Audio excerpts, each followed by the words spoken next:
صدقے کے کنڈیشن کیا ہے، کسے اور کیسے دیں، ٹھیک ہے؟ اب کیسا دینے کی کچھ باتیں ہو رہی، کسے دیں انشاءاللہ آخر میں رکھتا ہوں۔ کنڈیشنز، صدقہ جو ہم خرچ کی بات کریں اللہ کی راہ میں، مطلب لوگوں کو، مسکینوں کو، مسافروں کو، مانگنے والوں کو، اور مختلف کاموں میں، دینی اداروں کو، مسجدوں کو، مدارس کو، جو ہم خرچ کی بات کر رہے ہیں، نفلی صدقے کی بات کر رہے ہیں، اس سے کنڈیشنز کیا ہے؟ اس لیے کہ بہت ساری مرتبہ ہم لوگ صدقہ دیتے ہیں لیکن اس سے کنڈیشن نہیں معلوم ہوتے، اور پتہ نہیں اپنے صدقے کو خلط ملط کر کے بیکار کر دیتے ہیں، مطلب ویسٹ کر دیتے ہیں۔ صدقہ تو دیا اور کنٹینیوسلی وہ کیا جا رہا ہے، بولو میرا نام بولو نا، میں نے صدقہ دیا، بولو نا، تو بیچاروں کو آ کے مجبور بولنا پڑا، فلاں صاحب نے اتنا صدقہ دیا تو اب ذرا سکون ہے، صدقہ قبول ہو ایسا لگ رہا ہو، یہ ہو جاتا ہے، مطلب بلوایا جا رہا ہے۔ کبھی یہ ہو رہا ہے صدقہ تو دے دیا جا رہا ہے اور بعد میں جب وہ صاحب راستے مل رہے ہیں تو دوستوں سے، ساتھ میں کچھ لوگ کھڑے تو کہا جا رہا ہے، ہاں یہ دیکھیے بچہ ہمارے صدقوں پہ پلتا ہے ماشاءاللہ، دیکھو اب پڑھ لکھ کے ہمارے صدقوں پہ کتنا آگے چلے گیا، سمجھ رہے ہیں بات کو کہ اب زکات دے رہا ہے۔ تو یہاں یہ عمل کیا مطلب ایزا دے کر، تکلیف دے کر اس کو جو ہے صدقے کے تعلق سے بتایا جا رہا ہے۔ کہیں یہ ہو رہا ہے کہ صدقہ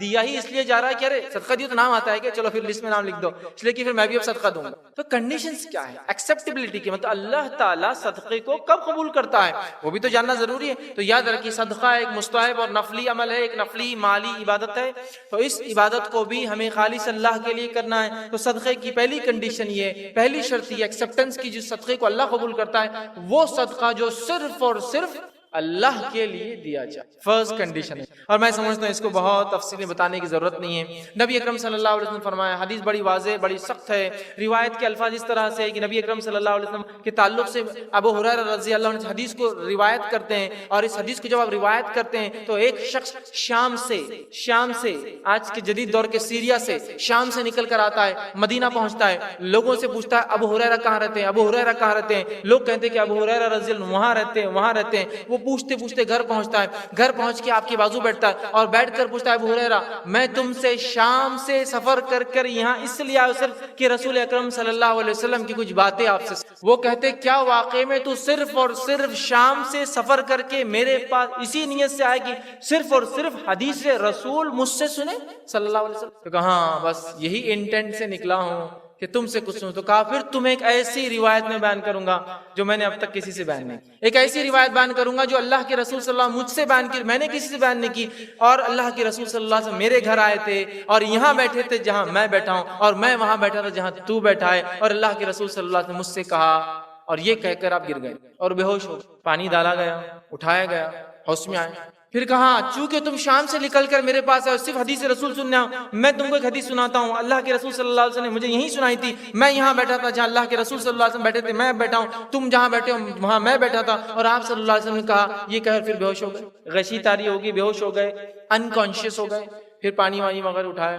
ہوش میں آئے، کہا کہ چونکہ تم سفر کر کے اتنے دور سے آئے اور صرف اس لیے کہ حدیث رسول سنے مجھ سے، تو سنو پھر اللہ کے رسول صلی اللہ علیہ وسلم مجھ سے بیان کیا، جہنم 3 لوگوں سے دہکا جائے، سب سے پہلے 3 جانے والے لوگ، کہا پہلا شہید جو اللہ کے نام میں شہید، دوسرا ایک غنی مالدار انسان وہ دوسرا ہوں گا، اور تیسرا کہا ایک عالم دین، یہ ایک حدیث میں الفاظ ہے قاری اللہ کی کتاب کو پڑھنے والا، یہ تیسرا ہوں گا جسے جہنم سب سے پہلے دھکے۔ اور اللہ تعالیٰ اس شہید کو اٹھائیں گا، وہ شہید اللہ کے پاس آئیں گا، اللہ کہیں گا کہ میں نے تجھے جسم دیا تھا، طاقت تمہیں کیا کیا؟ وہ کہیں گا اللہ میں تیرے راہ میں شہید ہوا، اپنی جان دے دی، اس سے بڑا کام کیا کر سکتا تھا؟ اللہ کہیں گا تو نے جھوٹ کہا، اللہ کے فرشتے کہیں گے تو نے جھوٹ کہا، اللہ تعالیٰ کہ تو نے تو اس لیے شہادت حاصل کی کہ لوگ تیرے مرنے کے بعد تعریف کرے وہ شہید تھا، وہ شہید تھا، تیرا نام ہوا، تجھے شہید دنیا میں کہا گیا، لہٰذا میرے پاس کچھ نہیں، حکم ہوگا فرشتوں کو اس کو پکڑ کے جہنم میں ڈال دو، فرشتے اس کے سر کے بال پکڑ کے منہ کے اوپر رگڑتے ہوئے لے کے جہنم میں پھینک دیں گے۔ اسی لیے محدثین اپنی حدیثوں کی کتاب میں سب سے پہلی روایت لکھی انما الاعمال بالنیات، اعمال کا انحصار، اعمال کا دار و مدار اعمال نیت سے۔ شہید جان دے دی، جان سے بڑی کوئی چیز نہیں، انسان وقت پڑنے پر بولتا سب کچھ لے لو مال،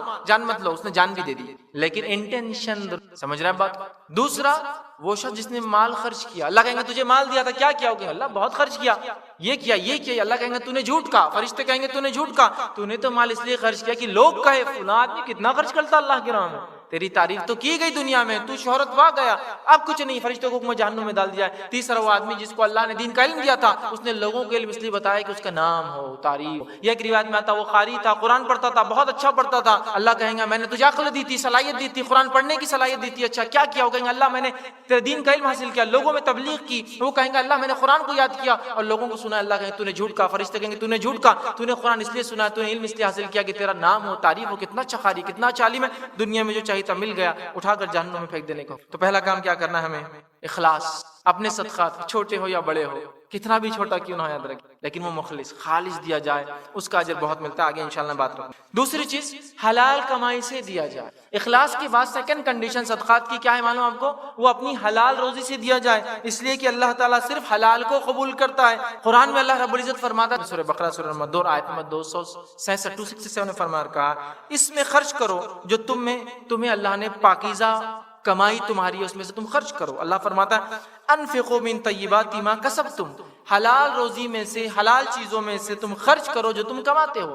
تو اللہ تعالیٰ حلال کو ہی قبول کرتا ہے، یاد رکھیے۔ میں یہ بات کیوں کہہ رہا ہوں؟ اس لیے کہ بہت سارے لوگ حرام چیزوں کی طرف جاتے ہیں، خوب حرام کماتے ہیں اور خوب خرچ کرتے ہیں، یہ سوچ کے کہ شاید وہ حرام میں سے خرچ کیا گئے سے کچھ نہ کچھ لیول ہو جائے گا، نہیں ہوتا ہے۔ اس لیے کہ اللہ تعالیٰ صرف پاکیزہ چیز کو قبول کرتا ہے، حلال کمائی کو قبول کرتا ہے۔ تو حلال مال سے خرچ کیا جائے، یاد رکھیے، اس لیے کہ اللہ حرام کو قبول بھی نہیں کرتا ہے۔ صحیح بخاری کی روایت ہے، جو شخص حلال کمائی میں سے ایک کھجور صدقہ کرتا ہے، جو شخص حلال کمائی میں سے ایک کھجور صدقہ کرے تو اللہ تعالیٰ اس حلال کمائی کو ہی صرف قبول کرتا ہے۔ تو اللہ اس حلال کمائی سے کیا ہوا، ایک کھجور کو اللہ اپنے ہاتھ میں لیتا ہے اور اس کو سیدھے ہاتھ میں لے کے اتنا بڑھاتا ہے، ایسا سنبھالتا ہے جس طرح سے تم میں سے کوئی ایک شخص اپنے بچڑے کو پالتا ہے۔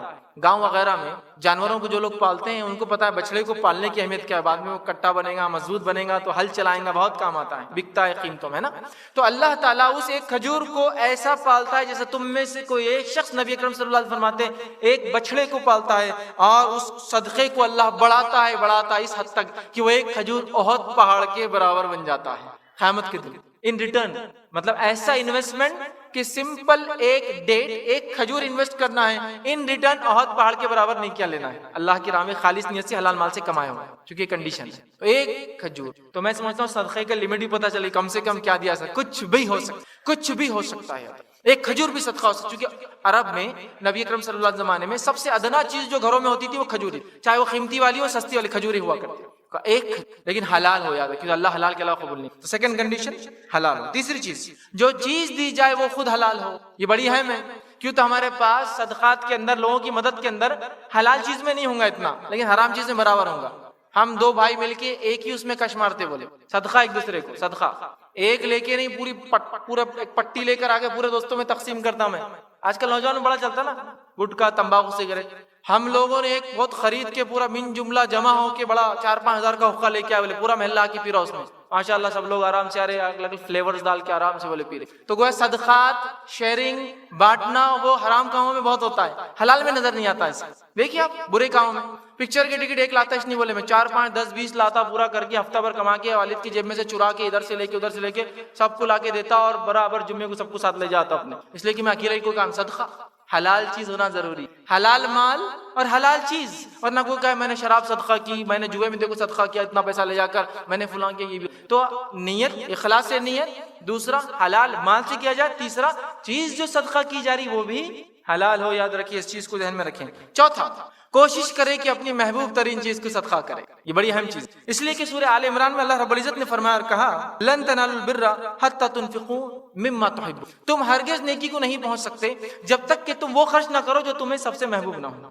ابو طلحہ رضی اللہ عنہ نے یہ آیت سنی، یہ آیت نازل ہوئی، نہیں ایک دم ان کے کان میں پڑ گئی، نبی اکرم صلی اللہ علیہ وسلم سنا رہے ہیں تم نیکی کو نہیں پہنچ سکتے، لن لفظ استعمال عربی میں ہرگز نہیں، لن تنالوا البر، تم نہیں پہنچ سکتے ہرگز نیکی، کب تک؟ جب تک وہ خرچ نہ کرو جو تمہیں محبت۔ وہ نکلے نبی اکرم صلی اللہ علیہ وسلم کے پاس آئے، اور یہ صحیح بخاری میں واقعہ ہے، نکل کے کہ اللہ کے رسول صلی اللہ علیہ وسلم، میرا ایک بڑا پسندیدہ باغ ہے، بیروہا کا ایک باغ ہے، ایک ایسا باغ جس کے کھجور بھی میٹھے تھے، اس کا پانی میٹھا تھا، اور نبی اکرم صلی اللہ علیہ وسلم عصر کی نماز کے بعد ان کے گھر آتے اور اس باغ میں بیٹھتے، اس کا پانی پیتے، اس کی کھجوریں کھاتے۔ تو کہا بیروہا کا سب سے قیمتی، مطلب سب سے قیمتی پلاٹ تھا وہ، مدینے کا سب سے قیمتی کھیت تھا، اور سب سے بہترین کھجور کے جھاڑ اور میٹھا پانی تھا اس کے اندر۔ کہا یہ سب سے محبوب ہے، میں اس کو اللہ کی راہ میں صدقہ کرنا چاہتا ہوں، میں اس کو اللہ کی راہ میں صدقہ کرنا چاہتا ہوں۔ اللہ کے رسول صلی اللہ علیہ وسلم جب سنتے ہیں تو کہتے واہ یہ تو بڑا نفع بخش مال ہے، یہ تو بڑا نفع بخش مال ہے، بہت اچھا ہے نفع بخش، دنیا میں تو ہے ہی ہے، آخرت میں نفع بخش ہے۔ کہا اللہ کے رسول آپ گواہ رہیے، میں نے اس مال کو صدقہ کیا، آپ جہاں چاہے خرچ کر دے اب اس کو۔ تو اللہ کے رسول صلی اللہ علیہ وسلم نے فرمایا میں چاہتا ہوں کہ تمہارے رشتہ داروں میں تم خرچ کر دو۔ تو کہا اللہ کے رسول ٹھیک ہے، اپنے رشتہ داروں میں خرچ کر، بیروہا کا باغ خرچ کر دیا، صدقہ کر دیا۔ صحابہ میں ایک مزاج تھا، یہ واقعہ جب سنتے ہیں تو کبھی کبھی عجیب لگتا ہے ہمیں، عجیب کیا لگتا ہے؟ ایک ہمارا حساب 100 روپے جا رہے تو 100 روپے چلے گئے. کبھی ہوتا ہے کوئی امام خطیب زبردست خطبہ دے، خطاب کرے، صدقات کی فضیلت، زکوٰۃ کی جو اہمیت بتا دے، اور جوش میں آپ آ جائے، اور اس کے بعد چندہ جمع ہونا شروع ہو جائے، اور نکال کر جوش میں آ کر، چونکہ خطیب نے خطبہ ایسا کہ زبردست، آپ 500 کا نوٹ ڈال دیتے ہیں تو کم از کم 2 مہینے ملامت ہوتی ہے، اور بولتے ہیں اگلی بار اس کا خطبہ نہیں سنی، اگلی بار نہیں. اتنا جوش میں لا لیے انہوں نے کہ 500 روپے ڈال دیا. ملامت ہوتی. لیکن ایک دوسرا واقعہ اور کیس سنی اسی جگہ، ایک دوسرا سینیریو، مطلب ایک سین مسجد کا، خطیب نے خطبہ دیا، آپ نے جوش میں آ کے خرچ کر دیا. ایک دوسرا سین 500 روپے خرچ کی، ملامت ہو رہی. ایک دوسرا سین میں اپنے دوستوں کے ساتھ ڈھابے پہ چلا گیا. آپ دوست تو ماشاءاللہ 3-4 ہیں اور نوٹ ایک ہی ہے 500 کا، تو وہاں ملامت ہوتی ہے اور کوفت ہوتی ہے کہ یار دوست ہے اور دیکھو صرف 500 خرچ کر پائے. صرف سالن پہ ہی ہم کو اکتفا کرنا پڑا، باقی کچھ سوکھا وغیرہ پہلے، مطلب پری فوڈ آرڈر جو ہوتے ہیں ڈرائی جس کو بولتے ہیں، جو کھاتے ہیں کھانے سے پہلے سٹارٹرز نہیں ہو پائے تو ملامت ہوتی کئی دنوں تک. اور اگلی دعوت تک بولتا اب پیسے جمع کر کے انکم میں سے نکالوں گا، کچھ بھی کروں گا، نیکسٹ ٹائم کی دعوت وتھ 2-3 سٹارٹرز اور اس کے بعد کھانا کھلاؤں گا انشاءاللہ. وہاں ملامت ہوتی ہے سالوں تک، اگلی دعوت تک. صحابہ کیا تھے، ان کو جب کوئی واقعہ بیان کیا جا رہا ہے، کوئی وعدے کیے جا رہے ہیں نا، تو فوراً تصور کرتے ہیں اچھا یہ ہے سامنے کھڑا. تم نیکی کو نہیں پہنچ سکتے جب تک اپنا سب سے محبوب چیز خرچ نہ کرو. اب تو مجھے خرچ کرنا ہے اس لیے کہ میں نیکی کو نہیں پہنچ سکتا ہوں نا اس کے بغیر، تو چل پڑتے تھے. اصل ان کے تصورات بہت کلیئر تھے کتابوں سے. اللہ کے وعدے اور رسول کے وعدے ان کے لیے ایک دم 100% کھرے تھے. تو جیسا کوئی آدمی آ کر آپ کو بولے ایک شیئر آپ اگر لے لے میرے business, investment amount 50,000، 1 lakh, 5 lakh, 10 lakh, 6 مہینے میں 10 لاکھ واپس، 6 مہینے میں. ارے بھیا یہ 10 لاکھ بھی لے لو، ارے بیگم بھیج دو پورا زیور 10 لاکھ میں، اگلے 6 مہینے میں 10 لاکھ بھیج دو، گاڑی sell out, business sell out, گھر بھیج دو، پلاٹ بھیج دو، سب دے دیے. اب 6 مہینے میں جناب دکھ رہے ہی نہیں. ارے کیا ہوا؟ ملامت، ندامت، پریشانی، آنکھوں پہ حلقے پڑ گئے. لوگ پوچھے تو کچھ نہیں بولے، چونکہ شرما شرم لے کے بھاگ گیا ہو. اب کسی کو بول کے کہاں تک لینا ہے، پہلے تو یہ ہوگا مال بھی چلا گیا، اب ذلیل بھی ہوں گے. تو وہاں دے دیتے چونکہ اس نے خواب دکھایا آپ کو 6 منتھ کے. لیکن اللہ تعالیٰ بول رہا ہے کہ ایک کھجور بھی اگر تم دو صدقے میں تو اللہ ایسا بڑھاتا ہے ایسا تمہارے میں سے کوئی ایک بچڑے کو بڑھاتا ہے. یہ سمجھ میں نہیں آ رہا، لاجک سمجھ میں نہیں. وہ 10 لاکھ کا سمجھ میں آتا 6 مہینے بعد ریٹرن، اور احد پہاڑ کے برابر وہ کھجور ہوتا. لیکن صحابہ کو یہ وعدے بالکل نظر آتے تھے، یہ ہو رہے چلو اس کو. تو وہ اپنے ذہن کو، وہ اطاعت جس کو کہتے ہیں، وہ فرمانبرداری اور وہ وعدوں کو اتنا سچا جانتے تھے کہ عمل کر گزرتے تھے. تو کوشش کریں جو محبوب چیز ہے اس کو خرچ کریں. عموماً میں کسی برائی سے کسی کی طرف نہیں بول رہا ہوں، عموماً ہم لوگ سب سے گھٹیا چیز کو ہی صدقہ کرتے ہیں، کپڑے پرانے کو صدقہ کرتے ہیں. لیکن جب 2 جوڑے لیے نئے، اس میں سے ایک کر دینا، یہ ہوں گا اصل جو پسند ہے اپنے لیے. سمجھ، اس کا ہرگز مطلب نہیں کہ پرانے کپڑے کسی کو نہیں دینا چاہیے، دے سکتے ہیں، لیکن صدقہ مت سمجھیے اسے. ایک مدد کر دے رہے کسی کا، صدقہ تو تب ہوگا جب اپنی پسندیدہ چیز. ٹھیک ہے. آئیے 5ویں جو صدقات کے تعلق سے کنڈیشن ہے وہ یہ ادنا، گھٹیا چیز دینے سے بچنا چاہیے. ادنا اور گھٹیا بچنا چاہیے. عموماً ہم ادنا اور گھٹیا چیز صدقے میں، پرانے کپڑے، کپڑوں میں جو لیسٹ ایک دم بیکار کوالٹی کپڑے، کھانوں کے اناج میں سب سے لیسٹ گریڈ کا اناج لے کر دیتے. جیسا کہ ایک عام زبان میں کہوں تو گیہوں اگر 20-25 روپے کلو چل رہے ہیں تو صدقے کی گیہوں 15 روپے کلو والے ہوں. گھر کے لیے اناج لے جاتا ہوں تو 40 روپے کلو کا جو ہے چاول لے جاتا ہوں، لیکن صدقے کے چاول 15 روپے کلو کے خراب چوری کیڑے والے، پتہ نہیں اور کیا کیا آج کل پلاسٹک کے بھی چاول آ رہے ہیں. میں نے سنا جو ٹکٹ وہ دے رہے ہیں. آپ اندازہ لگائیں کیسا صدقہ، اتنا ناقص. تو تھوڑا تصور بدلنے کی ضرورت ہے. یاد رکھیے اچھی دیجیے، گھٹیا چیز دینے سے جو ہے بچیے. اس لیے کہ اللہ رب العزت نے سورہ بقرہ سورہ نمبر 2 آیت نمبر 267 میں فرمایا کہا اس کی راہ میں دینے کے لیے بری چیز جو ہے چھانٹنے کی کوشش نہ کرو. اللہ کی راہ میں دینے کے لیے بری چیز چھانٹنے کی کوشش نہ کرو. یہ اچھے سے بھائی ان کو وہ کرو، برے سے صدقے میں کر دو، زکات میں. سمجھ، اللہ کی راہ میں بری چیز بلکہ اچھی چیز دو. اللہ کرا چھانٹنے کی کوشش مت کرو بری چیز. پھر اللہ نے آگے فرمایا کوشش نہ کرو، حالانکہ اگر کوئی وہی چیز تمہیں دے تو تم لینا نہیں پسند کرو گے. اگر وہی چیز تم کو دے تو لینا پسند نہیں کرو گے، لیکن صدقے میں وہی دیتے ہو. آپ کو اس واقعے کو یاد کرنا چاہیے جو 2 بھائیوں کو اللہ نے صدقے کا حکم دیا تھا. آدم علیہ السلام 2 بیٹوں کو. ایک بیٹے نے کیا کیا، بیکار قسم کی گھاس لا کے صدقے میں رکھ دی، اور دوسرے بیٹے نے کیا کیا، ہٹا کٹا ایک جو ہے دمبا، ایک جانور لا کے رکھ. اور اس زمانے میں کیا ہوتا تھا معلوم ہے آپ کو، صدقات وغیرہ جب لا کے اللہ کے رکھی جاتی، ایک آگ آسمان سے آتی اور صدقہ ختم کر دیا. یہی صدقہ تھا. مال غنیمت جمع ہوتا جنگ کے بعد، اس امت سے پہلے مال غنیمت حلال نہیں تھا، جمع کیا تھا آگ آتی ختم کر دیتے. تو ایک نے سڑی ہوئی مطلب بیکار قسم کی گھاس پھوس رکھ دی، اور دوسرے بیٹے نے جو ہے جس کا نام حابل تھا اس نے ایک ہی چیز رکھی، اور قابل نے گھٹیا چیز. اللہ نے حابل کا قبول کر لیا، قابل کا نہیں. تو قابل کو غصہ آ گیا، میں کہا مار دوں گا تجھے. اب اس نے وہ کیا اور مار دیا. پھر پورا لمبا واقعہ. تو اچھا مال یاد رکھیے، کوشش کرے. لیکن میں ہرگز یہ نہیں کہنا چاہ رہا ہوں کہ پرانی چیزیں آپ کسی کو نہ دے کہ بھائی صدقہ نہیں، لیکن دے، وہ بھی ایک الگ چیز ہے کہ اللہ یہی ہے تو یہی دے رہا ہوں. لیکن کوشش کرے اچھی چیز دینے کی ہم کریں. اسی طرح جو 6ٹھی چیز کنڈیشن ہے، دکھاوے اور احسان جتلانے کے لیے صدقہ نہ دیں. دکھاوے اور احسان جتلانا، لسٹ میں میرا بھی نام آنا، پھر بعد میں بولوں گا یہ بچے میرے صدقے پہ پلے ہوئے ہیں، ارے وہ کیا میرے سامنے بولیں گے میرے صدقات پہ پلے ہوئے ہیں، دکھاوے کے نہ بلکہ خالص نیت سے ہو، یاد رکھیے۔ تو دکھاوا اور احسان جتلانا مقصود نہ ہو۔ اللہ رب العزت نے قرآن کے اندر فرمایا سورۃ البقرہ سورہ نمبر 2 آیت نمبر 264 میں صدقات کے تعلق سے لا تبطلوا صدقاتکم بالمن والاذی، کہ اپنے صدقوں کو اذیت اور احسان جتلا کر اور تکلیف دے کر برباد نہ کرو۔ اپنے صدقوں کو دینے کے بعد احسان جتلا کر یا اذیت دینے کے لیے وہ کر کے برباد نہ کرو۔ تو صدقات دینے کے بعد احسان مت جتلائیے، یہ ٹریننگ اپنے آپ کو اپنے بچوں کو دیجیے کہ وہ احسان نہ جتلائے کوئی چیز کو دینے کے۔ اسی طرح جو ہے صدقہ جو دیا جائے دینے کے بعد اس شخص سے کوئی امید نہ ہو، کوئی امید نہ ہو کہ وہ سلام کرے، لوگوں میں تعریف کرے بہت اچھے میرے کو زکات دیتے، ہر سال صدقہ دیتے، میرے کو کسی قسم کا بدلہ یا کوئی سروسز کی میرے کو ارے صدقہ دیتے نا ہر سال، کم از کم آ کے پوچھا تو مار کے آنا اگر کام والا ہے کہ انسان نہیں، کسی قسم کا ریٹرن بدلہ ایکسپیکٹیشن اس سے بالکل نہ ہو، خالص اللہ کے لیے دے دیا جائے، دے دیا جائے مطلب دے دیا جائے، اس آدمی ذرہ برابر بھی جو ہے ایکسپیکٹیشن نہ ہو۔ اسی طرح جو ہے چھپا کر دینا چاہیے، جتنا ہو سکے چھپا کر، جتنا ہو سکے کتنا۔ رسول اللہ صلی اللہ علیہ وسلم فرماتے ہیں روز قیامت جب کوئی سائے نہیں ہوگا سوا عرش کے سائے کے، اس سائے کے اندر ایک وہ شخص کھڑا ہوگا جو جب سیدھے ہاتھ سے دیتا تھا تو الٹے ہاتھ کو بھی خبر نہیں تھی۔ اس کا محدثین اس کی شرح میں لکھتے ہیں سیدھے ہاتھ سے دے تو الٹے ہاتھ کو معلوم نہ ہوگا، یہ معنی ہے کہ انسان جب کسی کو صدقہ دے تو اس کو خود بھی سامنے رہ کر نہ دے، اس لیے کہ سامنے والے کو معلوم ہی نہ ہو دینے والا کون ہے، یہ بھی ایک معنی ہے۔ ایک ہاتھ سے دے تو دوسرے کو معلوم نہ ہو، مطلب دینے والے ہاتھ جس کو دیا لینے والے کو معلوم نہیں کس نے دیا، یہ معنی اتنا چھپا کر۔ اس کا ہرگز معنی نہیں کہ لیفٹ ہینڈ کو آپ پہلے چھپا دے اور رائٹ ہینڈ سے دے صدقہ، جب سیدھے ہاتھ سے دے الٹے معلوم، مطلب جب دیا جا رہا ہے تو دینے والے کو علم ہے کون دے رہا ہے، لیکن لینے والے کو بھی نالج نہیں کہ دینے والا کون ہے مجھے، مطلب کسی تھرڈ پارٹی کو بیچ میں رکھ دی تم دے دو، کسی اور کے ذریعے پہنچ۔ یہ بہت ساری چیزیں ہم صحابہ کی زندگی میں دیکھتے ہیں۔ عثمان ابن عفان رضی اللہ عنہ، ایک مرتبہ علی بن ابی طالب وہاں اور کہا کہ میرے نکاح کا ارادہ ہے لیکن مال و دولت کی کمی ہے، اب شادی ہو جائیں گی تو کچھ ضروریات ہیں، تو کہا کہ میں ایک زیرہ بیچنے آیا ہوں آپ کو، تو لے لیں آپ۔ عثمان ابن عفان رضی اللہ عنہ مدد کرنا چاہتے حضرت علی کی، لیکن ان کو نیچا بھی نہیں دکھانا چاہتے، یا ایسا نہیں دکھانا چاہتے کہ تھوڑا ان کو کچھ محسوس ہو کہ میری غربت کی وجہ سے احسان کر رہے ہیں، تو فوراً جو ہے کہتے ہیں کہ لاؤ زیرہ میں خریدتا ہوں، کتنے چاہیے؟ تو کہا 480 درہم کے قریب ہونا چاہیے، اتنا تو میرے پاس ہو۔ تو کہا ٹھیک ہے 480 میں پرچیز کر لیا میں نے، 480 درہمز دیے۔ اس کے بعد علی بن ابی طالب جانے لگے تو کہا علی ذرا واپس آؤ میرے پاس۔ جب علی بن ابی طالب رضی اللہ عنہ واپس آئے تو کہا یہ زیرہ میرے طرف سے تمہارے لیے تحفہ، پہلے تجارت ہوئی اور بعد میں گفٹ ہو گیا۔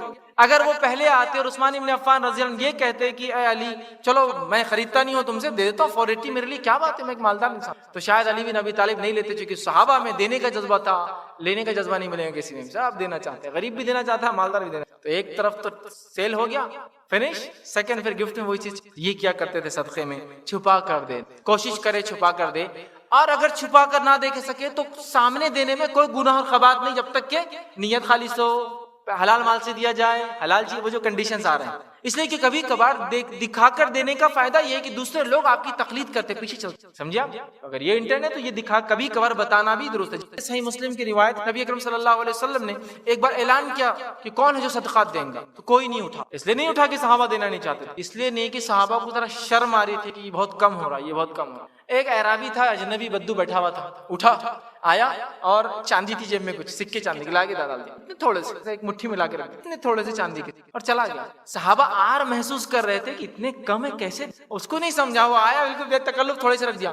اب صحابہ کو جوش آ گیا، ارے آپ صلی اللہ علیہ وسلم اعلان کرتے ہیں اور یہ اٹھ کر دے دیتا ہے، ہم لوگ پیچھے رہ گئے، جو ٹوٹ پڑتے جو دوڑتے چاندی کا ڈھیر لگ جاتا ہے اوپر تک۔ تو آپ صلی اللہ علیہ وسلم فرماتے ہیں جو کوئی ایسے نیک کام کی سٹارٹ کرے تو جتنے لوگ اس کے پیچھے چلیں گے سب پیچھے چلنے والوں کا ثواب فرسٹ کرنے والے کو پہلے کرنے والے کو ملے گا۔ تو یہاں کبھی کبھار ایسا ہو سکتا ہے کہ آپ بتا کر بھی دیں، مطلب آپ اعلان ہوا بھائی کون صدقہ دیں گا اور کوئی اٹھ رہا ہی نہیں، آپ اگر اس نیت سے اٹھتے اللہ میری نیت دکھا کے دینے کی نہیں، لیکن اگر میرے دینے سے ان کو جوش آتا ہے، لوگ پیچھے چلتے ہیں تو میں اس کا بھی اجر چاہتا ہوں تجھ سے، لہٰذا مقصد نہیں تو کبھی کبھار بتا، لیکن افضل صدقہ وہی ہے جو ایک ہاتھ سے دیا جائے تو دوسری ہاتھ کو بتانا، مطلب دینے والا دے دے تو لینے والے کو پتہ نہیں کہ کون جو ہے کون اس کو دے رہا ہے، یاد رکھیے۔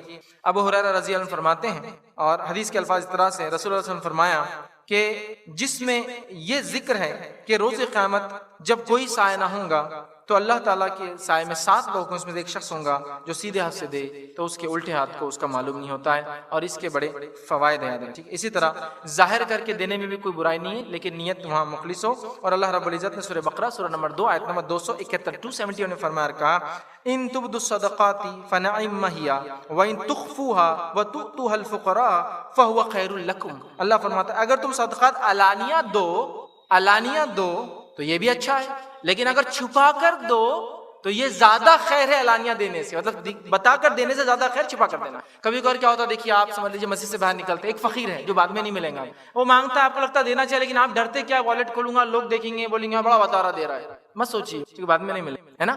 تو وہاں یہ دکھا کر یہاں آ سکتا ہے، لیکن آپ کی نیت اللہ کے لیے، لیکن پھر بھی وہ دیکھ رہے لوگ دیکھ لیں گے نا، ٹھیک ہے، لیکن آپ کر سکتے ہیں۔ یہاں یہ چیز ظاہر ہے کہ خیر تو چھپا کر دینا ہے، لیکن کھل کر دینا بھی کوئی برا اور گناہ کا کام نہیں، جب تک کہ نیت۔ اس بات کو یاد رکھو، اللہ رب العزت ہی سنتا ہے، اس کے علاوہ کوئی سن نہیں سکتا۔ جو ہم سنتے ہیں وہ بھی اللہ سناتا ہے بول کے ہم سن سکتے ہیں، ورنہ اگر کان چھین لے تو وہ بھی نہیں سن سکیں گے۔ تو اللہ تعالیٰ ہی سنتا ہے، اس بات کو یاد رکھو۔ بس بندے کو مانگنا آنا چاہیے، بندے کو رب کو راضی کرنا آنا چاہیے۔ ایک واقعہ سناتا ہوں، نبی اکرم صلی اللہ علیہ وسلم فرماتے ہیں، صحیح مسلم کی روایت ہے، واقعہ اس طرح سے کہ آپ صلی اللہ علیہ وسلم فرماتے ہیں کہ ایک مرتبہ سلیمان علیہ السلام، سلیمان علیہ السلام پتہ ہے نا کون تھے؟ داؤد علیہ السلام کے بیٹے ہیں، یہ اللہ کے نبی تھے۔ ان کی خاصیت کیا تھی؟ یہ جانوروں کی بھاشا سمجھتے تھے، باتیں سمجھتے تھے، اور ان کی جو ملکیت تھی، ان کی جو فوج تھی، اس میں سب قسم کے جانور، چرین پرند جس کو بولتے ہیں نا، مطلب جس کو بولتے ہیں پشو پکشی، سب ان کے اس میں تھے۔ ہواؤں کو یہ حکم دیتے تو ہوا ان کی بات مان لیتی، جنوں کو یہ حکم دیتے تو جن ان کے حکم سے کام کرتے، یہ وہ نبی تھے۔ تو بارش نہیں ہوئی تو سلیمان علیہ السلام چلے بارش مانگنے اللہ تعالیٰ سے۔ ایک نبی اللہ کا ہے، بارش نہیں ہو رہی ہے اور اللہ سے مانگنے وہ نکلا ہے۔ آپ سمجھ رہے کچھ اس میں کچھ بات سمجھ میں آ رہی کہ مانگنا اللہ سے ہے، لیکن خیر یہ اصل پوائنٹ نہیں تھا میرا، میں آگے آ رہا ہوں کہ اللہ سے مانگنے کا جیسا حق ہے، مانگو وہ دینے والا ہے۔ لوگ کہتے ہیں اللہ دعائیں نہیں سنتا ہے، تو وہ نکلے جب بارش کے لیے نماز استسقاء بولتے ہیں اس کو، بارش کی دعا، وہ نکلے اور جانے لگے تو راستے میں اپنے فوج سے کہا، لوگوں سے کہا کہ چلو واپس جانا ہے، اب ہم کو دعا نہیں کرنی ہے۔ تو لوگوں نے کہا اللہ کے نبی سلیمان، بارش کے لیے ہم دعا مانگنے نکلے تھے اور آپ کہہ رہے ہیں کہ اب دعا مانگنے کی ضرورت نہیں، واپس جانا ہے۔ انہوں نے کہا واپس جانا ہے، اس لیے کہ جب ہم راستے سے گزر رہے تھے تو ایک چونٹی جو الٹا پیٹ کے بل لیٹی تھی، اس نے اپنے پیر آسمان کی طرف کیے، اللہ رب العزت نے بارش کی دعا کی، اللہ نے اس کی دعا سن لی ہے، لہٰذا ہم کو دعا کی ضرورت نہیں، واپس جانا ہے۔ تو اللہ تعالیٰ تو جانوروں کی بھی سنتا ہے، اس نے اس چونٹی کی دعا سنی، تو سوچو مسلمانوں، اگر تم یہ کہو گے اللہ ہماری نہیں سنتا تو پھر کس کی سنتا ہے اللہ تعالیٰ؟ بس مانگنا تو آئے، پکارنا تو آئے، جیسا حق ہے وہ کام تو کرو، پھر رب العزت دیکھو کیسی سنتا ہے۔ سمجھ رہے ہو اس بات؟ یہ بڑی اہم بات ہے۔ تو سب سے پہلی چیز جس کو بولتے ہیں نا گرہ باندھ لینا، گیٹ باندھ لینا بولتے ہیں نا، عورتیں ان کے دوپٹے پلو کو کرتی ہیں نا کوئی چیز یاد رکھنے کے لیے، پہلے زمانے میں موبائل نہیں تھے نا تو وہ ریمائنڈر نہیں ڈال سکتے تھے، تو کیا کرتی تھی عورتیں؟ گاٹے باندھ دیتی تھی۔ تو گرہ باندھ لو، مطلب یاد رکھ لو اس بات کو کہ اللہ ایک ہے، اللہ کو ایک مانو گے دنیا میں کامیاب رہوں گے، اللہ کو ایک مانو گے قبر کی برزخ کی زندگی میں کامیاب رہوں گے، اللہ کو ایک مانو گے آخرت کی زندگی میں کامیاب رہوں گے، اس کا کوئی شریک نہیں۔ دوسری چیز جو سوال لوگ کرتے ہیں اللہ سنتا نہیں، ایک واقعہ تو سنا دیا اللہ سب کی سنتا ہے، اسی میں ایک چیز اور ایڈ کرتا ہوں۔ اللہ تعالیٰ جامع ترمذی کی روایت ہے سب کی سنتا ہے، لیکن 3 طریقوں سے سنتا ہے۔ ہم چاہتے ہیں میں نے مانگا مجھے بھی مل جانا چاہیے، لیکن اللہ سنتا ہے، لیکن 3 طریقوں سے سنتا ہے۔ پہلا، جو تم نے مانگا وہ تم کو عطا کر دیا جاتا ہے۔ تم نے دعا کی اللہ مجھے بزنس تجارت اچھا کر دے، ہو گیا۔ تم نے مانگا اللہ تعالیٰ مجھے گاڑی دے دے، مل گئی۔ تم نے مانگا اللہ تعالیٰ مجھے دنیا کے اندر کامیاب کر دے، ہو گئے۔ کوئی مسئلہ تھا، پریشانی تھی، دکھ تھی، تکلیف تھی، بیماری تھی، مانگا اور مل گیا۔ تو ایک تو اللہ تعالیٰ جیسے ہی بندہ جو مانگتا ہے وہ دے دیتا ہے۔ دوسرا کیا کرتا ہے، جب بندہ جو مانگتا ہے اگر وہ نہیں دیتا ہے تو اس کے بدلے اتنی مصیبت کو دنیا کی اس کے ٹال دیتا ہے جو اس کے پاس آنے والی تھی۔ سمجھے بات؟ پہلے تو دعا مانگی سیدھا مل گیا، دعا مانگی سیدھے نہیں ملا، تو اللہ تعالیٰ اتنی مصیبت کو ہماری زندگی سے نکال دیتا ہے جتنی دعا میں نے کسی چیز کو مانگنے میں کی۔ اور تیسرا اللہ کے رسول صلی اللہ علیہ وسلم فرماتے ہیں اگر اس کو مصیبت بھی کوئی نہیں ٹالتا اللہ تعالیٰ تو آخرت میں اس کا بدلہ دیں گا، اور بندہ جب آخرت میں جا کے دیکھیں گا اس کے نام اعمال رجسٹر تو کہیں گا اللہ میں نے یہ کام تو کیا ہی نہیں تھا، لیکن لکھا ہوا ہے تو اللہ تعالیٰ فرمائیں گا یہ وہ تیری دعائیں تھی جو تم مجھ سے مانگتا تھا، میں نے قبول نہیں کی، آج اس کا بدلہ تجھے دے رہا ہوں۔ بندہ کہیں گا اس بات کو سن کے اللہ کاش تو دنیا میں میری ایک بھی دعا نہ سنتا، اس لیے کہ جو بدلہ اس کو آخرت میں ملے گا اتنا بڑا ہوگا کیوں کہیں گا اللہ کاش تو دنیا میں میری ایک بھی دعا نہ سنتا۔ سمجھ رہے بات کو؟ تو لہٰذا بہت سارے لوگ توحید کے خلاف کام کرتے ہیں۔ کیوں کرتے ہیں؟ اللہ سن نہیں رہا ہماری، میری دعائیں قبول نہیں ہو رہی، میری غریبی نہیں ہٹ رہی، میری مصیبت نہیں ہٹ رہی، میری پریشانی نہیں ہٹی، میرا بزنس نہیں چلا، میرا بچہ پاس نہیں ہوا، ہے نا، سب مانگتے، میری منت پوری نہیں ہوئی، میری مراد پوری نہیں ہوئی۔ سب کی منت پوری ہوگی، سب کی مراد، بس اللہ سے مانگو، وہ تین میں سے ایک طریقے سے دیں گا، جو مانگا وہ ملیں گا، جو مانگا اس کے بدلے کو مصیبت اللہ ٹال دیں گا، اور تیسرا آخرت میں اس کا بدلہ ملیں گا۔ تو میں نصیحت کروں گا آپ کو، جو سب سے پہلے تھی، اللہ کو ایک جانو، ایک مانو، اسی سے مانگو، وہی دینے والا ہے، وہی لینے والا ہے۔ اس چیز کو میں امید کرتا ہوں آپ سمجھے ہوں گے، تو یہ میری پہلی نصیحت تھی۔ خواتین سے بھی گزارش کروں گا، اپنے ننھے منھے بچوں کو جو تربیت دے کے بڑا کرتی ہے نا، تو ان کو توحید سمجھائے، ایک اللہ سے محبت سکھائے، ایک اللہ کیا ہوتا ہے وہ سمجھائے۔ تو ماؤں سے گزارش کروں گا، آپ کا دینی علم سیکھنا بہت زیادہ ضروری ہے، چونکہ آپ کے گود سے لڑکے اور لڑکیاں دونوں پیدا ہوتے ہیں، اور اگر ماں توحید پر رہی، اس نے توحید کا درس دیا، اس نے اس کو توحید سمجھائی، تو انشاءاللہ عزیز یہ بچہ جب بڑا ہوگا تو ایک اللہ کو مانتے ہوئے بڑا ہوگا، اسی طریقے پہ چلیں گا، اور انشاءاللہ عزیز جس کا خاتمہ توحید پر ہوا وہ آخرت میں کامیاب رہیں گا۔ یاد رکھیے چاہے زندگی کیسی گزری ہو لیکن خاتمہ توحید پر، چونکہ بہت سارے لوگ ہوتے ہیں جن تک یہ بات پہنچتی نہیں ہے کبھی، بہت سارے لوگ دوسرے مذاہب میں ہوتے ہیں، ان کو پتہ بھی نہیں ہوتا ہے، تو پیدا کیسے بھی ہو ایک الگ بات ہے، مرے اس چیز پر کہ وہ ایک اللہ کو مانتا۔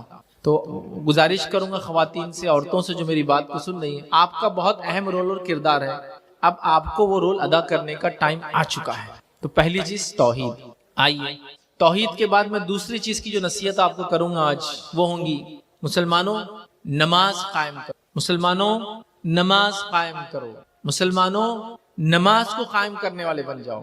اب آپ کہیں گے نماز تو کر ہی رہے نا، کتنے وقت ایک دن میں نماز ہم پر فرض ہے؟ کچھ نوجوان ہمارے، کچھ لوگ 2 ٹائم پڑھ رہے ہیں، کچھ لوگ 3 ٹائم پڑھ رہے ہیں، کچھ لوگ جمعہ کو جمعہ پڑھ رہے ہیں، کچھ لوگ جب دل بولا پڑھ رہے ہیں، کچھ لوگ مصیبت آ گئی تو پڑھ رہے ہیں، باقی دنوں میں نہیں پڑھ رہے۔ کہ مسجد میں کبھی کوئی آ گیا تو مسجد والے پوچھتے گھر میں سب اچھے تو ہے نا، کوئی بیمار تو نہیں ہوا، دھندا پانی اچھا تو چل رہا ہے نا، کہ تو تم مسجد میں آ گئے تو کچھ مصیبت ہوں گی بول کے، ورنہ تم مسجد میں آتے نہیں ہو کبھی، ایگزام تو نہیں چل رہے ہیں، ہاں پریکشا تو نہیں ہے تمہاری، تو مصیبت کے ٹائم پہ پڑھ رہے ہیں۔ کچھ لوگوں کا حال یہ کہ عید کو عید پڑھ رہے ہیں، ایسے لوگ بھی دیکھیں آپ، عید کو عید پڑھ رہے ہیں، ہے نا، اور کچھ لوگوں کا حال یہ کسی کا انتقال ہوگا تو جنازے کی نماز ہی پڑھتے ہو، باقی فرض نماز تو پڑھتے ہی نہیں کبھی۔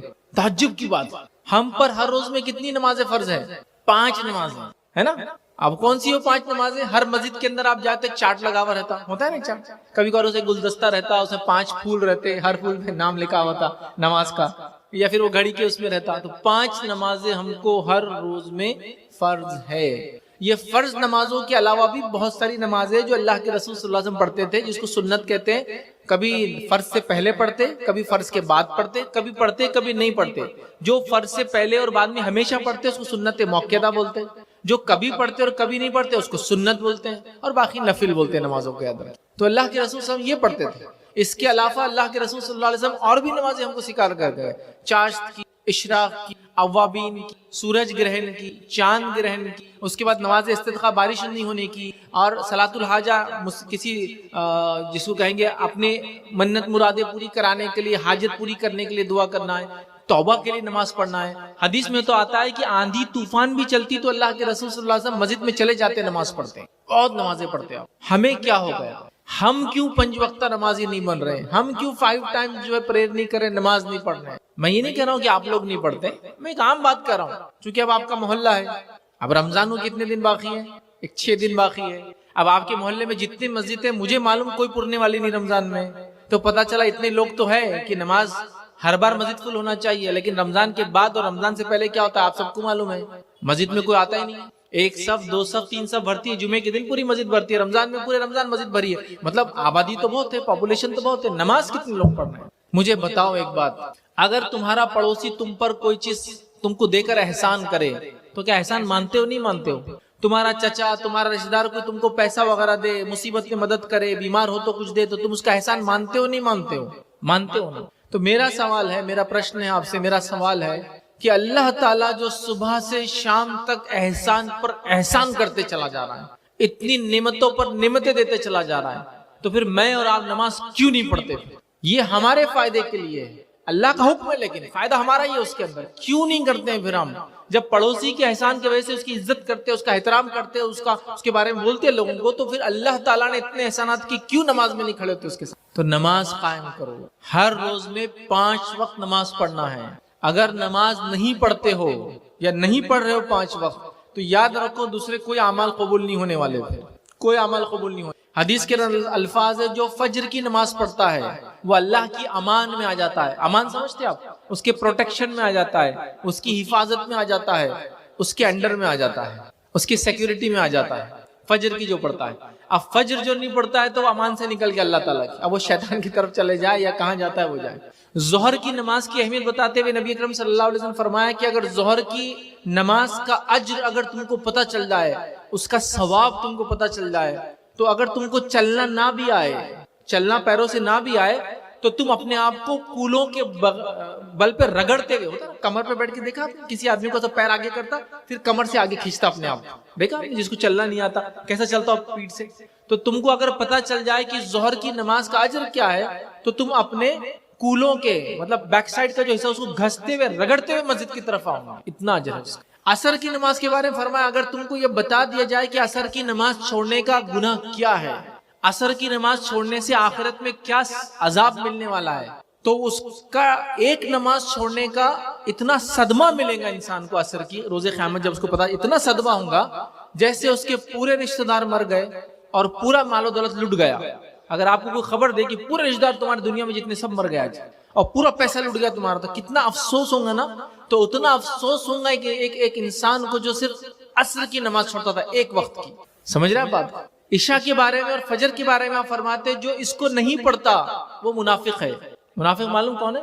یہ منافق وہ لوگ ہیں جو سب سے گھٹیا لوگ ہیں انسانیت میں، اور جہنم میں سب سے نیچے جلنے والے ہیں، یہ کافروں سے بھی نیچے ہوں گے۔ تو منافق فجر اور عشاء نہیں پڑھتا ہے۔ اب دیکھو اپنا حال، ہم لوگ نماز کا کیا معاملہ؟ میں نے تو لوگوں کو یہاں تک دیکھا، آپ کے بارے میں بالکل نہیں کہہ رہا ہوں، لوگوں کو دیکھا میں نے ایسا کہ لوگ اجتماع میں آ رہے ہیں، اللہ رحم کرے بغیر نماز پڑھے کے آ رہے ہیں، اجتماع سے جا رہے ہیں تب بھی نماز نصیب نہیں۔ کیا فائدہ ویسے اجتماعات کا اور ایسے پروگرامز کا جو ہم کو دیندار نہ بنا، نماز کا عادی نہ بنا۔ عورتوں سے گزارش کروں گا پھر میں، جو سن رہی ہیں میری بات، مائیں اور بہنیں، بیٹیاں اس امت کی، آپ کو سب سے پہلے نمازی بننا ہے۔ آپ بولیں گے کیوں؟ مردوں کو تو نہیں بول رہے آپ، ہم کو کیوں بول رہے ہیں؟ مردوں کو تو بننا ہی ہے، سب کو بننا ہے، آپ کو کیوں کہہ رہا وہ سمجھو میری بات۔ گھر میں ایک چھوٹا سا بچہ ہے، ایک 5-6 مہینے کا، جو صرف ابھی چلنا بھی نہیں آیا، اس کو رینگتا ہے، رینگنے والا بچہ سمجھتے نا، ہاتھ پیر سے رینگتا ہے۔ جب اس کی ماں اس کے بازو نماز پڑھتی ہے تو وہ بھی کچھ تو بھی کرنے لگ جاتا۔ کیا کرتا ہے دیکھیں آپ نے؟ سجدے کرتا، سجدے میں کلاٹیاں مارتا، رکوع کرنے کی کوشش کرتا اور گر جاتا، دیکھا کہ نہیں دیکھا آپ نے؟ پھر بیٹھ کے انگلی کو حرکت دیتا تشہد میں، حالانکہ اس کو نماز آتی نہیں ہے۔ کیوں کر رہا ہو یہ کام؟ میرا سوال ہے آپ سے۔ اس نے اپنے ماں کو نماز پڑھتے ہوئے دیکھا تو وہ بھی ماں کے جیسا بننا چاہتا ہے۔ تو سمجھ لو ایک ماں نمازی ہے تو اس کے بچے نمازی ہے بچپن سے، اور ماں بے نمازی ہے تو اس کو اس بچوں کے بے نمازی ہونے کا بھی گناہ ملے گا، چونکہ اس نے نہیں پڑھتی بلکہ انہوں نے سیکھے نہیں۔ دیکھا نہیں دیکھا؟ بچے ایسے کرتے ہیں نا، چھوٹے بچے دیکھیں جو آپ کرتے ہیں وہ کاپی کرتے ہیں۔ باپ نماز پڑھا تو نماز، لیکن کبھی کبھار باپ باہر ہوتا ہے، کمائی کے لیے جاتا ہے، یا دن بھر باہر رہتا ہے تو اس کی ظہر اثر مغرب باہر ہو جاتی ہے، کبھی کبھار عشاء اور فجر ساتھ ہوتی ہے، اور چھوٹا بچہ ہے تو فجر میں ساتھ نہیں چلتا ایک دم، ہے نا؟ عشاء وغیرہ کبھی ہوئی تو مسجد میں ہوگی تو وہ بھی نہیں دیکھتا ہے، لیکن ماں کو جب وہ دیکھتا ہے بچپن سے کہ ماں نماز پڑھتی ہے تو وہ بھی نمازی بائی ڈیفالٹ، جس کو بولتے ہیں نا، بچپن سے نمازی بن جاتا ہے۔ اس کی سیٹنگ ہی ایسی ہو جاتی ہے، جیسے موبائل کی سیٹنگ کرتے تھے اب اتنے ٹائم پہ یہ ہونا، اس کی سیٹنگ ہو جاتی ہے، پھر وہ بائی ڈیفالٹ نمازی بن جاتا ہے۔ تو گزارش کروں گا اپنی ماؤں سے، اب طے کر لو کہ نماز تو نہیں چھوٹیں گی، باقی نماز نہیں چھوٹیں، شادی بیاہ کے لیے نماز نہیں چھوٹیں گی، سفر کے لیے نماز نہیں چھوٹیں گی، بیماری کے لیے نماز نہیں چھوٹیں گی، خاموخواہ نماز نہیں چھوٹیں گی۔ ہم نمازی بنیں گے اور اپنی نسلوں کو نمازی بنائیں گے، ٹھیک ہے؟ ابھی بات ختم نہیں ہوئی، لیکن یہ تو تھا آپ لوگوں کو نصیحت، مرد اور عورتوں کو۔ اب مسجد کے ذمہ داروں کو بھی نصیحت کروں گا کچھ نہ، چونکہ نماز مسجد میں پڑھنا ہے نا، ان کو بھی نصیحت کروں گا۔ کیا کروں گا؟ حدیث میں الفاظ ہے جب بچہ 7 سال کا ہو تو مسجد لے کر آؤ، اور 10 سال کا اور مسجد نہ آئے تو اس کو مارو۔ ایک ہی حدیث ہے جس میں اللہ کے رسول نے مارنے کا کہا بچوں کو، کیوں؟ اس لیے کہ اگر نمازی نہیں بنے گا تو جہنم میں جلے گا. جہنم کی آگ کے مقابلے میں دنیا میں اس کو سزا دے کر اگر نماز پڑھا دے تو زیادہ اچھا ہے. عادت تھوڑے دن میں عادت لگ جاتی ہے. تو مسجد کے ذمہ داروں سے میں سوال کروں گا کیا ہماری مسجدیں 7 سال کے بچے کو ویلکم کرنے کے لیے تیار ہے, قبول کرنے کے لیے تیار ہے؟ ہمارے پاس تو چھوٹے بچوں کو مار مار کے ہکالا جا رہا مسجد سے. چل بھاگ, نکل, پانی پھینک رہا, آگے آگے کھڑے ہو جا رہا, چل پیچھے جا, چل نکل مسجد سے باہر. نماز کو جمعہ کے دن سب سے پہلے بیچارہ بچہ آتا ہے, آگے بیٹھتا ہے, چلو پیچھے جاؤ, اب ہم آ گئے, چلو پیچھے جاؤ, اب وہاں گئے, چلو پیچھے جاؤ, مسجد سے باہر تھوڑی دیر بعد. تو بچپن میں مسجد سے ہکالتے ہو, بڑے ہونے والے بات بولتے ہو, آتے کیوں نہیں ہو رہے مسجد میں؟ بچہ اسکول جاتا ہے, کتنے سال میں جاتا ہے؟ آپ کے پاس کتنے سال میں بچے کو اسکول ڈالتے ہیں؟ 6 سال ہے نا, 6 سال میں ڈال دیتے ہوں گے نا. تو میرا سوال ہے وہ 6 سال کے بچے کو اسکول میں کیسا ویلکم کرتے ہیں ٹیچر؟ میرے کو بتاؤ ذرا.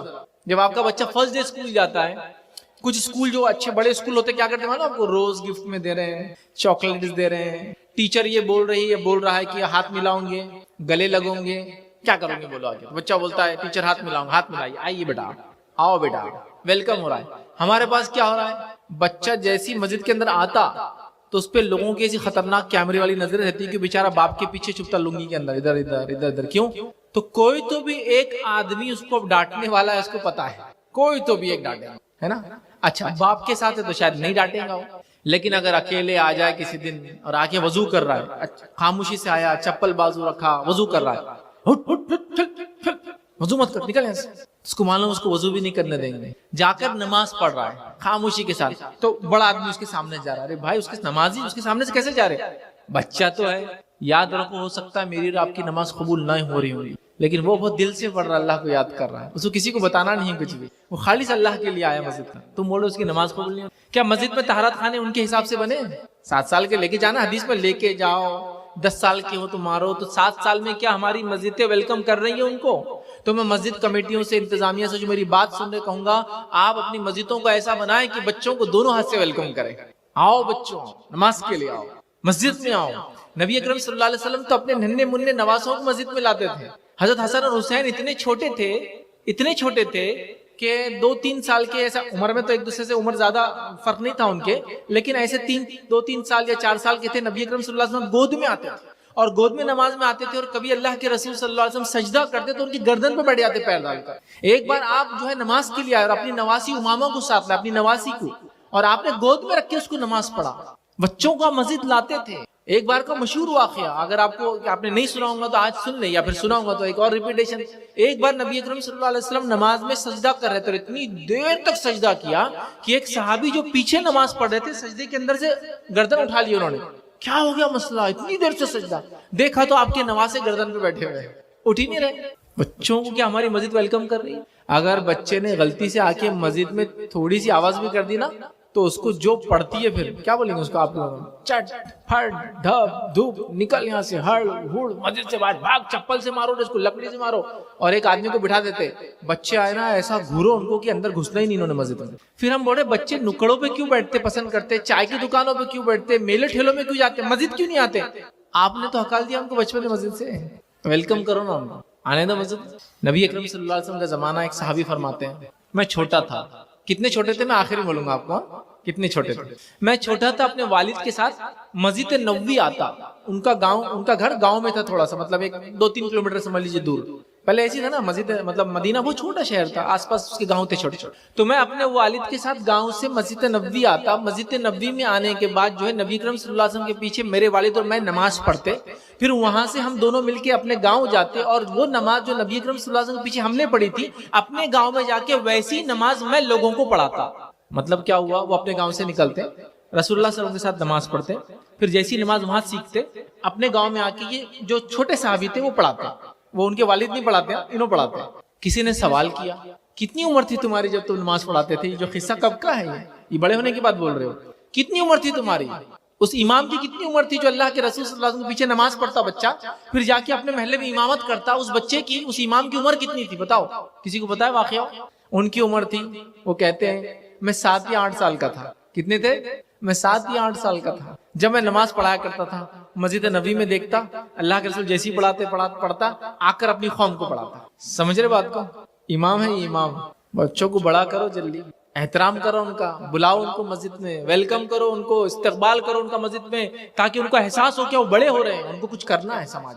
یہ نہیں کہ بچہ ہے بچہ ہے بچہ ہے بول کے 12 15 سال 20 سال کا اگر بچہ ہی ہو. اور کچھ لوگ ایسے خطرناک ہوتے کبھی کبھار مسجدوں میں جو آتے ہیں. میں نے ایک بار دیکھا, میں نماز کے لیے کھڑا, ایک بچہ بازو آ گیا. اب بچہ کیا بڑا تھا, لیکن اب بچہ مطلب میرے سے چھوٹا سمجھ لیجیے. تو بولے اس کو پیچھے کرو, اقامت ہو رہی ہے, اقامت کیا, بولے امام صاحب سٹاپ, رک جاؤ, پیچھے جا.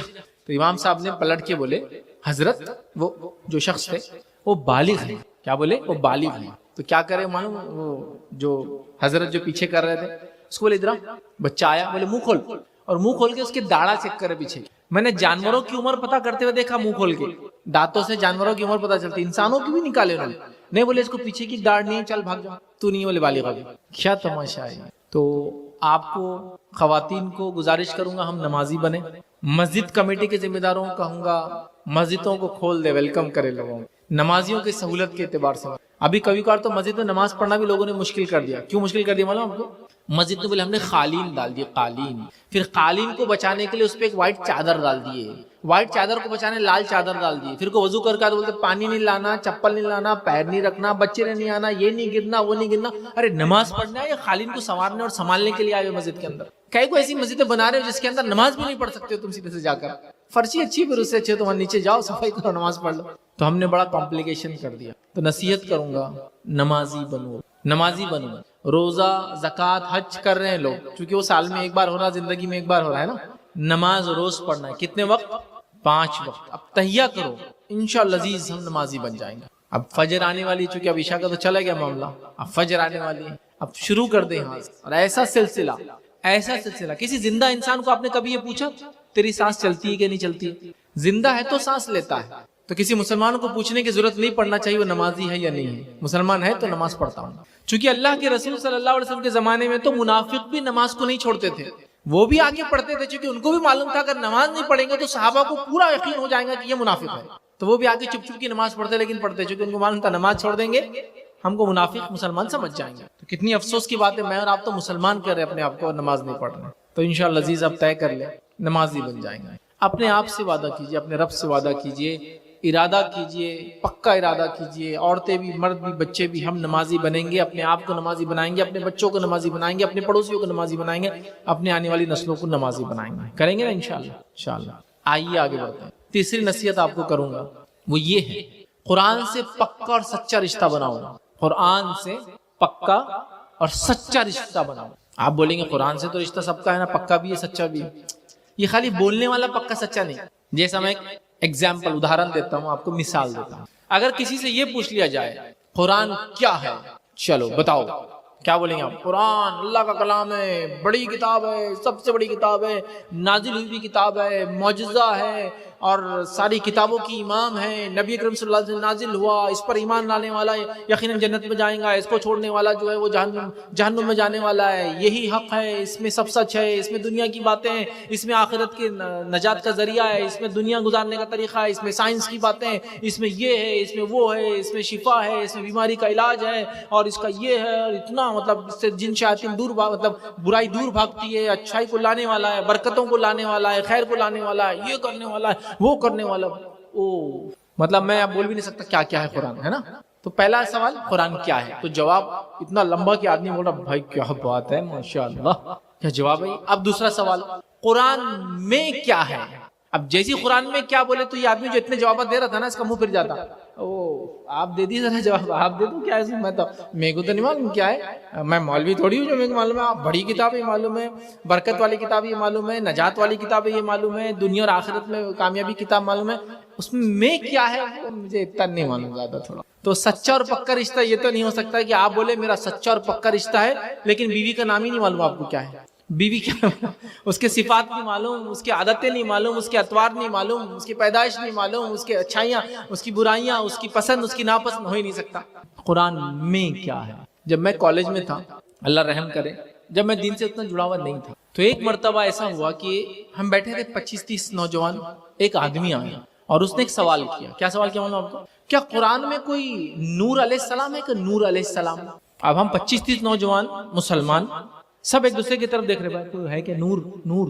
سب لوگوں نے مل کے یہ طے کیا کہ بھائی نور ہے یا نہیں ہم کو نہیں معلوم, اللہ رحم کرے ہم پر, لیکن اتنا معلوم کہ نوح بول کر ایک ہے, نوح, لیکن نور کا نہیں معلوم. ہاں بھی نہیں بول سکتے اور نہ بھی نہیں بول سکتے. آپ معلوم قرآن میں کتنے